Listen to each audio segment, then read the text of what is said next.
Então, voltando, né, para a nossa última parte da aula de hoje, é importante entender qual é o regime jurídico administrativo, né? Qual é o regime jurídico da administração pública?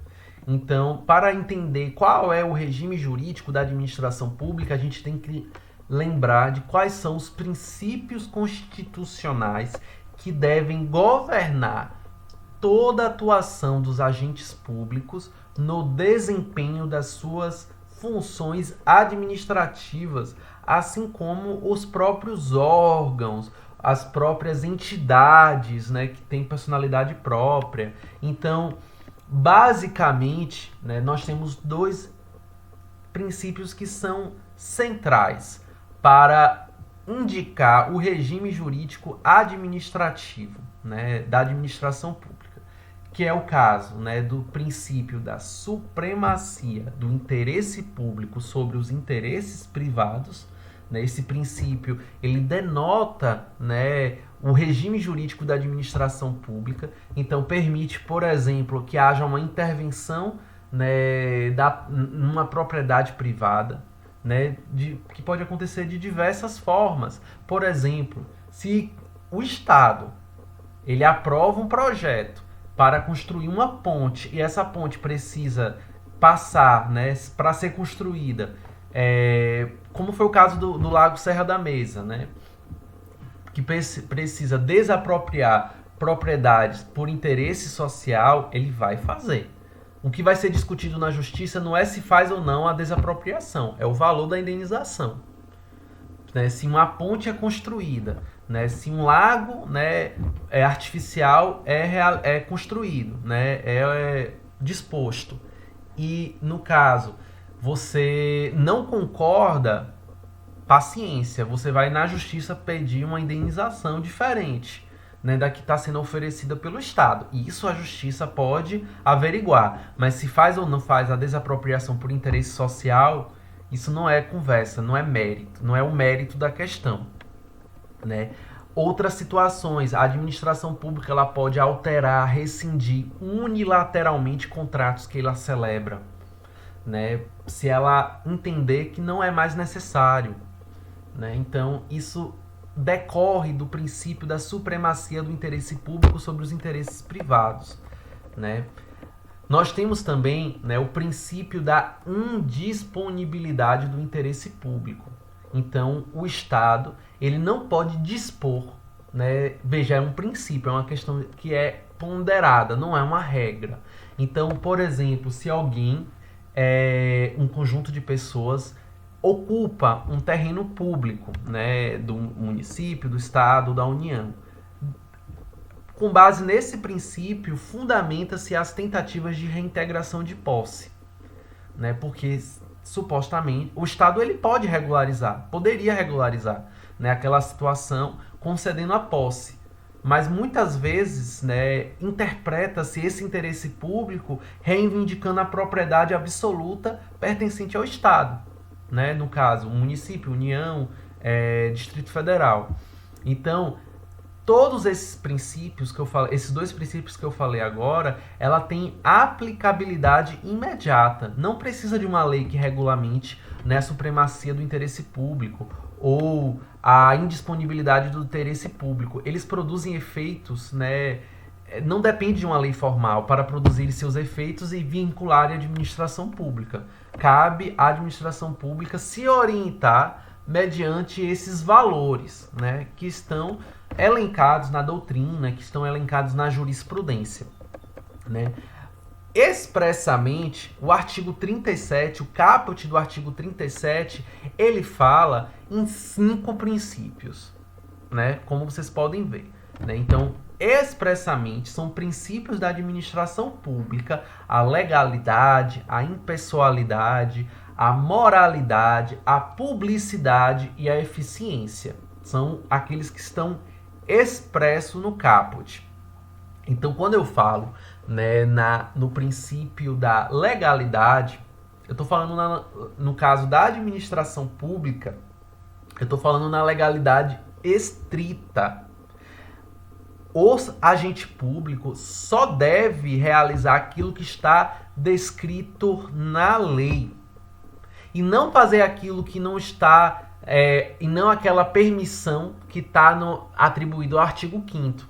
Eu posso fazer ou deixar de fazer apenas se não estiver em virtude da lei, né? Que é um princípio da legalidade lato sensu, né? Então eu não sou obrigado de fazer nada que não está previsto na lei.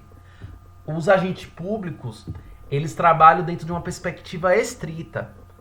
Ele não pode realizar aquilo que não tem previsão legal, né? Ele só deve fazer aquilo que tem previsão legal, né? Então, a atividade administrativa só pode ser exercida conforme a absoluta sintonia com a lei e jamais fora do que está na lei, né? Então, as previsões de licitação, as previsões dos casos que prevêem pregão, né? Enfim, essas peculiaridades que vocês aprofundam em direito administrativo, elas decorrem da legalidade estrita, né? Em que a administração pública ela está relacionada. Então, não é o agente público, ele não pode fazer tudo que ele bem entende porque não está vedado na lei. Ele só pode, é o contrário, né? Ele só pode fazer aquilo que está previsto na lei. E não, eu posso fazer porque a lei não proíbe, né? Esse princípio, esse princípio da legalidade, ele é aplicado à sociedade civil como um todo, né? Eu não sou obrigado, né, a mostrar, né, a minha identidade para qualquer servidor público. Se eu tô indo buscar um serviço, aí alguém me pediu meu passaporte. Sendo que passaporte, se eu sou brasileiro, tô indo em uma UPA, aí me pede, mas eu quero ver seu passaporte. Eu falei, mas eu não tenho, eu tô com minha identidade, eu não tô com meu passaporte. Mas a gente aqui só atende quem tá com passaporte. Isso não está descrito em lugar nenhum da lei. Pode fazer? Não, essa não é a lógica que é aplicada. Eu dei um exemplo bem aleatório, né? Mas foi o que me veio na cabeça agora. Temos um outro princípio, né, que está expressamente também previsto no artigo 37, que é o princípio da impessoalidade, né? A atividade administrativa ela deve ser exercida de modo a atender a todos os administrados, né? Todos os cidadãos, né? Todos aqueles que vivem no Brasil de forma impessoal. Então, quando teve uma denúncia num município do Rio de Janeiro, né, em que houve um incentivo para que o serviço de saúde para a cirurgia de glaucoma, se eu não me engano, ou serviços de saúde fossem dado preferência para os irmãos, né, os colegas de igreja do prefeito, né, que é o Crivella, né, chama a Cláudia, né, pesquisem aí, né, para vocês verem esse episódio. Então, existe uma fila para ter atendimento de cirurgias, né, de visão, e aí houve uma denúncia que está sendo investigada ainda, em que haveria uma preferência para aquelas pessoas que são da mesma igreja do prefeito Crivella. Então isso precisa ser investigado, né, porque isso viola a impessoalidade. Por isso que eu sou um grande defensor da política pública. A política pública, ela tem que ter uma natureza universal. É diferente do assistencialismo, né? Que o assistencialismo ele é pontual, né? Aqui em Feira de Santana, por exemplo, né, o setor de cultura perguntou, né, para a prefeitura o que é que eles iriam fazer para atender, né, as particularidades do setor cultural, da economia criativa durante a pandemia. Aí a resposta do secretário foi: nós estamos distribuindo algumas cestas básicas. O secretário está indo no seu próprio carro levar a cesta básica. Mas sim, para quem? Né? O que é que isso atende à universalidade do setor cultural? Isso é uma política pública ou uma assistência social pontual? Né? O que é que politicamente, de forma genérica e ampla e abstrata, o município de Feira de Santana promoveu para atender, né, o setor cultural no contexto da pandemia? né? Então a gente precisa de política pública. A assistência, ela pode ser importante, mas se a assistência estiver dentro de um campo de política pública e não como algo pontual, né? Então a Constituição Federal, ela trata no artigo 37, parágrafo 1º, de uma vedação, né, a práticas impessoais, né, aliás, personalizadas na área da comunicação. Então, observem aqui o que diz o artigo 37, parágrafo 1º. A publicidade de atos, programas, obras públicas, serviços e campanhas dos órgãos públicos deverá ter caráter educativo, informativo ou de orientação social, dela não podendo constar nomes, símbolos ou imagens que caracterizem a promoção pessoal de autoridades ou serviços ou servidores públicos. Então, não pode o prefeito, ao disponibilizar um outdoor sobre práticas educativas, né, ou orientações, use máscara, né? A gente não teve uma campanha nacional, né, incentivando o uso de máscara, né? Mas vamos supor que tivesse. Ela não poderia estar vinculada a um servidor público, a um ministro. Ela tinha que ser de uma forma impessoal, né? Assim como em Uruaçu, né? O município quer publicizar, né, as obras públicas que foram realizadas. Ele pode fazer isso, mas ele não pode vincular a imagem do prefeito de forma muito direta, né? Tem que estar relacionado à Prefeitura Municipal de Uruaçu e não à gestão. Né? Se o gestor ele quer fazer propaganda de si, ele tem que usar, né, o espaço reservado ao partido dele, que tem horário, que tem, né, possibilidade de ocupar uma parte da comunicação. Né? Ele pode divulgar os seus feitos no horário eleitoral, né, quando ele se candidatar, né, mas não durante a gestão.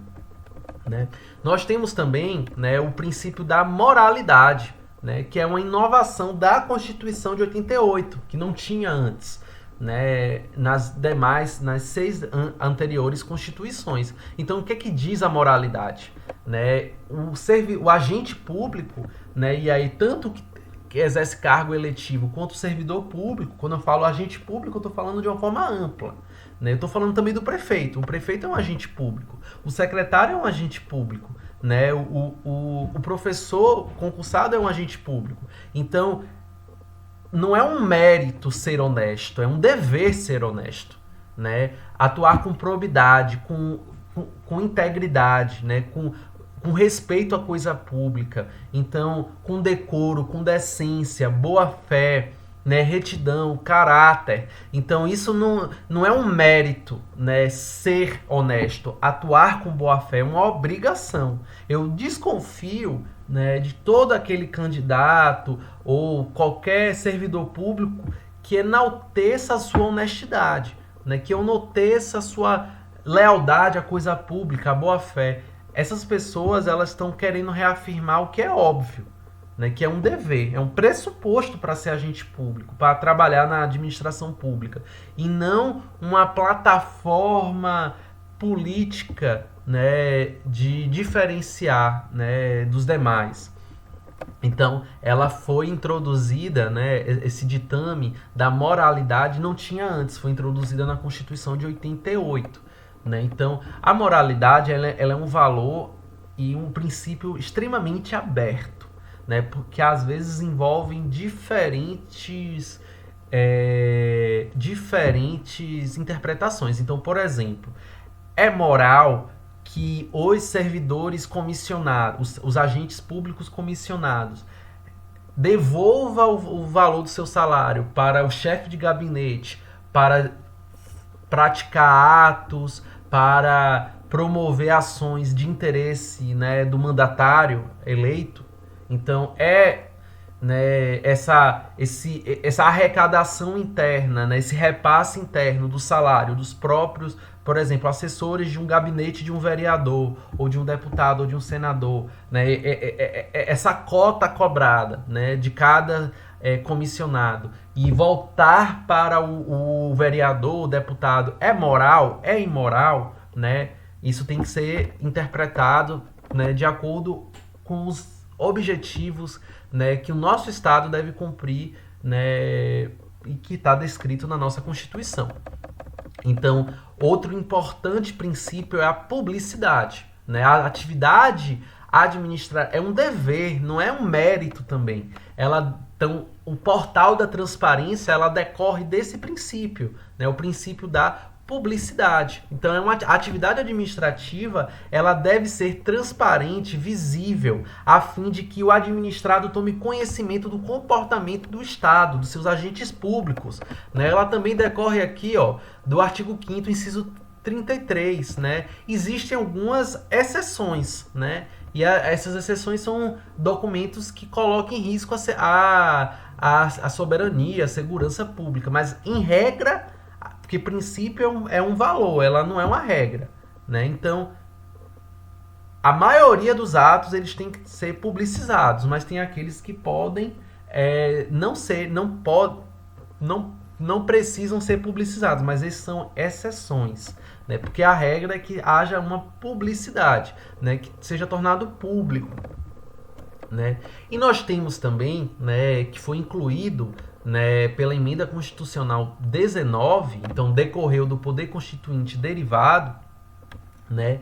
A Emenda Constitucional número 19 incluiu o princípio da eficiência no serviço público, né? Então, o serviço público, né, a administração pública, ela tem que realizar suas atribuições com rapidez, perfeição e rendimento.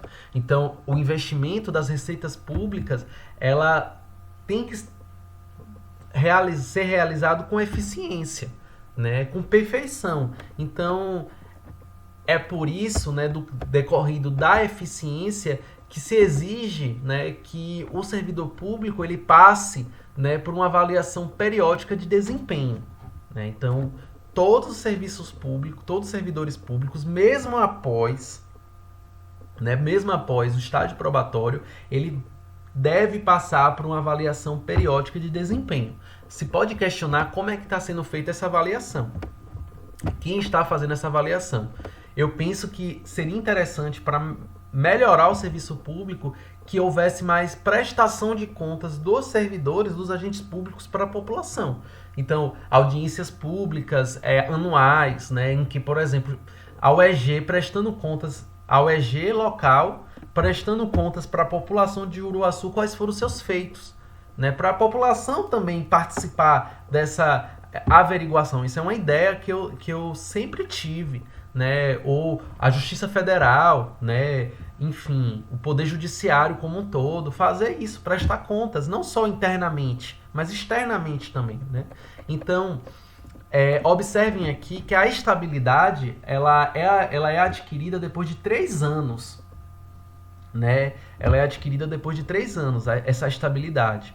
Mas, de toda forma, ela é uma prerrogativa para garantir a independência do servidor público, né? A estabilidade ela é fundamental para justamente haver essa eficiência, a moralidade, né? Não está vinculada a interesse político Y, X. Então, o servidor público, ele estável não significa que ele está blindado de qualquer responsabilidade, mas qualquer tentativa de responsabilização ele tem que garantir a ampla defesa e o contraditório, e um servidor público ele só perderá seu cargo mediante um processo, né, que vai extinguir, né, aliás, que vai retirá-lo da administração pública. Então, um servidor público ele só perde o cargo mediante sentença judicial transitada em julgado. Então, haverá uma ação judicial, né, que vai fazer com que um servidor seja responsabilizado por uma eventual prática contrária, né, ao regime jurídico da administração pública, né? Então, existe um processo administrativo, né, uma avaliação periódica. Então, isso aqui, gente, né, que está previsto no artigo 41, que foi incluído pela Emenda Constitucional, busca o quê? Averiguar, né, a eficiência do servidor público. A gente tem que cobrar que isso aconteça, sem haver perseguições, sem haver um toma lá da cá, né? Que o regime jurídico, os princípios sejam cumpridos. Então, pessoal, só para finalizar a nossa aula de hoje, né, o regime jurídico, além daqueles princípios expressos no artigo 37, nós temos também outros princípios que compõem, né, que adjetivam, né, caracterizam a nossa o regime jurídico da administração pública. O princípio da finalidade pública, né, o princípio da presunção de legitimidade, né, o princípio da autotutela, né, que está lá previsto na súmula 346 e 473 do STF, o princípio do controle judicial dos atos administrativos, o princípio da motivação, né, o princípio da responsabilidade do Estado, né, a responsabilidade do Estado ela é objetiva, né, o princípio do acesso universal aos cargos, empregos e funções públicas, né, o ingresso no serviço público em regra mediante concurso público, né, que comporta algumas exceções, né, o princípio do prévio concurso público para acesso aos cargos e empregos públicos, né, e quanto a isso, então vejam, né, que esse princípio do prévio concurso público ele está lá previsto no artigo 37, inciso 2º. Então observem aqui, a investidura em cargo ou emprego público, né, vocês vão estudar em administrativa a diferença entre isso, cargo e emprego público. Depende, né, de aprovação prévia em concurso público de provas e provas de títulos, de acordo com prova escrita e provas de títulos, né, de acordo com natureza e a complexidade do cargo ou do emprego, na forma prevista na lei, então uma lei ordinária que vai fazer isso. Veja, a regra é que a investidura, né, no serviço público, na administração pública, é mediante concurso. As ressalvas são as nomeações para cargo em comissão, né, são os cargos de confiança, declarado em lei, de livre nomeação e exoneração. Então, que cargos de comissão são esses? Que excepcionam o serviço público, o concurso público. Por exemplo, o chefe de gabinete do prefeito. Ele pode, né, nomear, né, aquele chefe de gabinete que seja de interesse político dele. Né? Então é importante porque ele tem que ter alguém de sua confiança. Pode coincidir com um servidor público, mas geralmente não coincide. Né? Observem aqui que outra excepcionalidade que não está abarcado pela necessidade do concurso público, que são quando há um interesse que é excepcional e temporário. Então, por exemplo, né, o que é um interesse excepcional e temporário? Felipe pede licença para fazer pós-doutorado. Né? O pós-doutorado ele não é permanente, ele tem um tempo de duração. Né? Então, temporariamente, em uma situação excepcional, licença maternidade. Né? Uma professora ela sai em licença maternidade. Então, pode, nesse caso, né, a licença maternidade dura quanto tempo? Né? Então, o tempo vai ser determinado, né, em uma situação que é excepcional. Então, nessas situações, pode haver uma contratação por tempo determinado. No caso da UEG, né, a exceção virou uma regra. Né? Nós tivemos alguns trabalhadores muito bons, né, que prestaram serviços à universidade, mas que não fizeram concurso público. Né? Eles deveriam estar de forma temporária, né, e atendendo a um interesse que é excepcional. Mas o que era excepcional virou regra. Nós tivemos trabalhadores temporários que ficaram 20, 25 anos. Tiveram alguns que até se aposentaram. Né? Então, observem aqui mais uma decorrência desse princípio, né, do prévio concurso público. Então, o artigo 37 ele fala o prazo de validade do concurso público será de 2 anos, prorrogáveis por mais 2 anos. Por que ele fala isso? Porque é caro fazer concurso público. Né? Então não tem como ficar fazendo concurso toda hora. Então por isso que se prorroga o edital.